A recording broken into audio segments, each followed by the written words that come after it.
Hey Kaikila, I'm Kate. I'm an American expat living in Finland. I'm also an artist at heart and an engineer by trade. Today's video is going to be story time, and this one is quite personal, so I hope you guys like it. 2 days before coming here, my doctor told me something that put a huge dark cloud over my head and gave me a ton of anxiety. You might need surgery soon.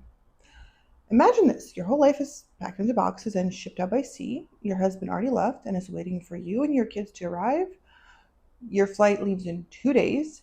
Your kids are excited but confused about this new upcoming adventure, and suddenly a doctor drops that bomb. Terrifying, right? That's the mindset I was in when I boarded that flight to Helsinki. Melting from terror on the inside, but I had to stay strong on the outside for my kids. In today's video, I want to share about how my first doctor's visit was like in Finland, how it compared to that in the US, and what my expectations for healthcare actually look like right now. Please don't forget to subscribe to this channel, like this video, and let's get into it.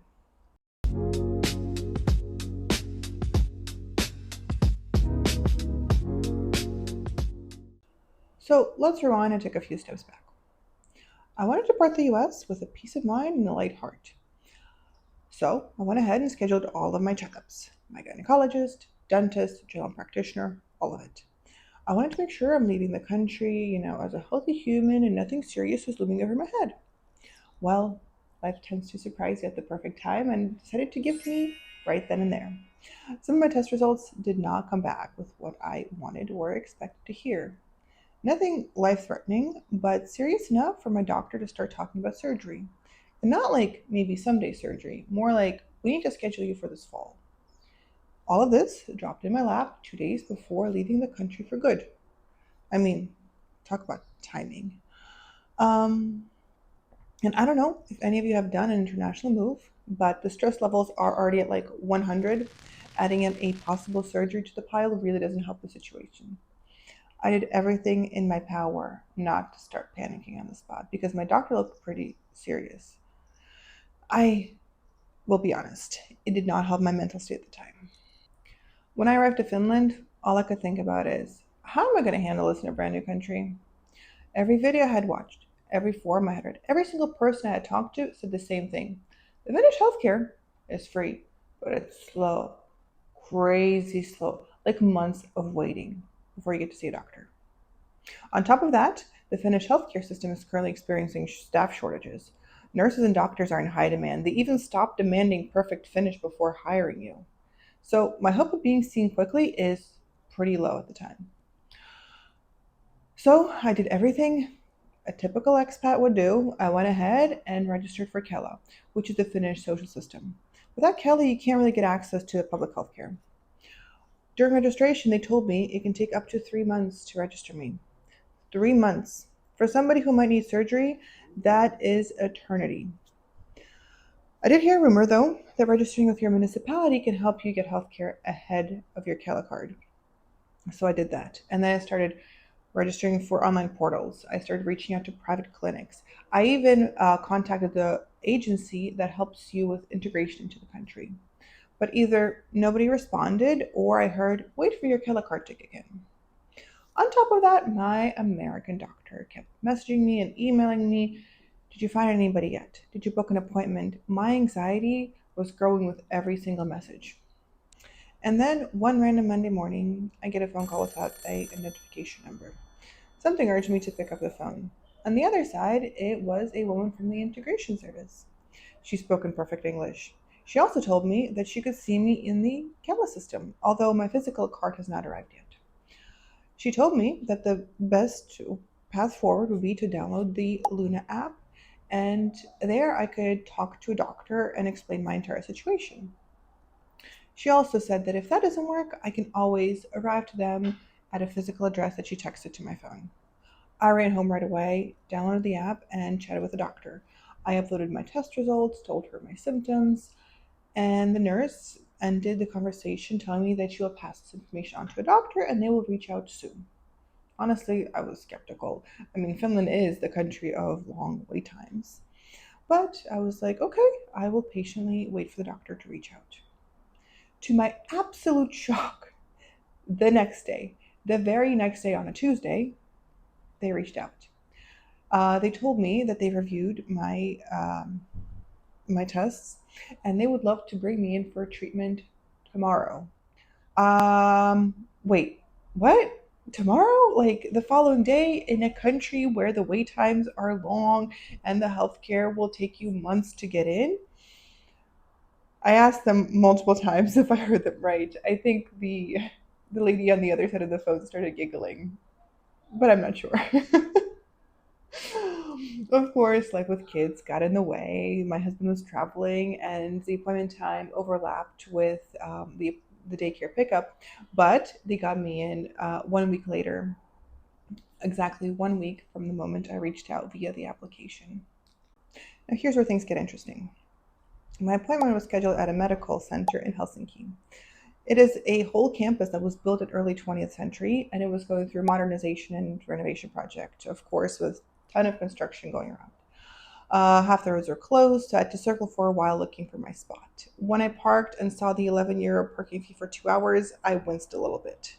But no time to waste, I rushed on to my appointment. When I got in, I had to scan my shiny new Kela card, which I got in the mail a couple days before that. The receptionist smiled and pointed me downstairs.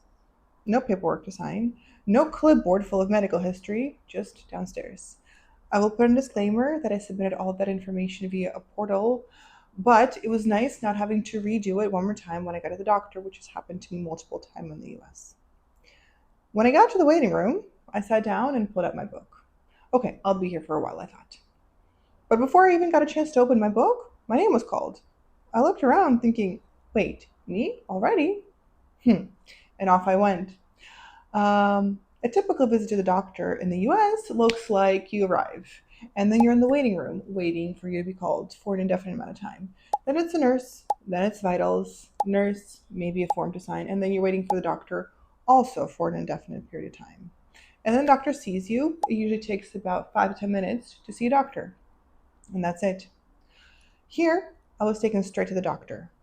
He was greeting me warmly and explained the procedure.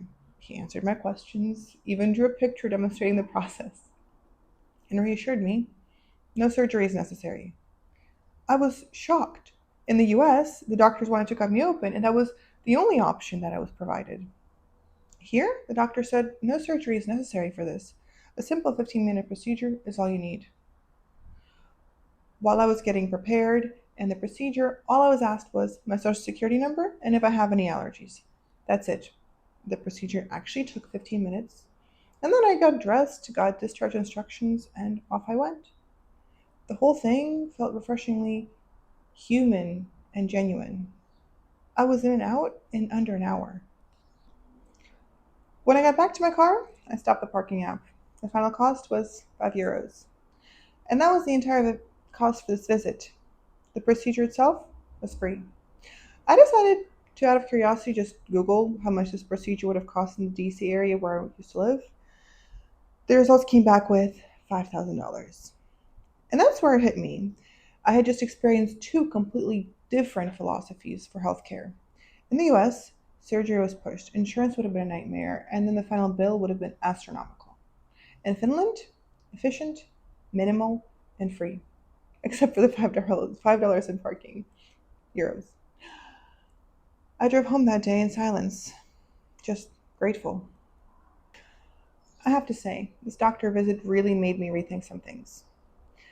I've heard stories about how the American system is all about cutting you up and getting you the most expensive treatment, how the practices are built more like a business than they're there to get you the best possible treatment. I've been lucky. I've never had to come face to face with that. I've been healthy my entire life, and doctors always called me the boring patient. I love being boring. But this huge contrast just demoed between a free Finnish healthcare system and an expensive American one just demoed how much more of a business American practices can be. Doctors push for expensive treatments, insurances squeeze patients, patients push back. It's a never-ending cycle where the middle class is left paying the price. It sounds like it is possible to have accessible healthcare. And no, it doesn't need to cost hundreds of dollars on top of the medical bills you get from your doctor. Yes, the Finnish taxes are higher, I 100% agree. But I, as a resident of this country, really feel those tax dollars paying back. Here, I feel like a patient, not like a customer. It also sounds like you don't need to sign dozens of documents to get treatment. I understand that in the United States, it is very easy to sue doctors, and doctors need to back themselves up. I get it. But why? Why do so many people abuse the system to the point where doctors need to have you sign a piece of paper for every little thing that could go wrong? It makes me sad that the system is built on insurance companies feeding off people with expensive rates, and in return, people and doctors feeding off insurance companies for compensations. It's a never ending cycle that US residents end up paying for. Journalists, professionals, and just the regular people have been talking about how wrong the US healthcare system is. And I think at this point in time, I'm ready to get on that train and say something really is wrong with the US health system. There needs to be a fix that is not going to be, oh, just have the middle class start paying more. It also can be to turn US socialist because the entire country is built on capitalism. Those two systems will clash and nothing good will come of it. Unfortunately, I don't have a good answer for how the US could fix their system, but I think that if other countries have it figured out, their government really has something to learn from. What do you think? Do you think the US healthcare system can move to something a little bit more like this without crushing their middle class even more? I would love to hear your thoughts, so leave them in the comments below. Kudos for watching, and remember, life is too short for boring adventures. Moi moi.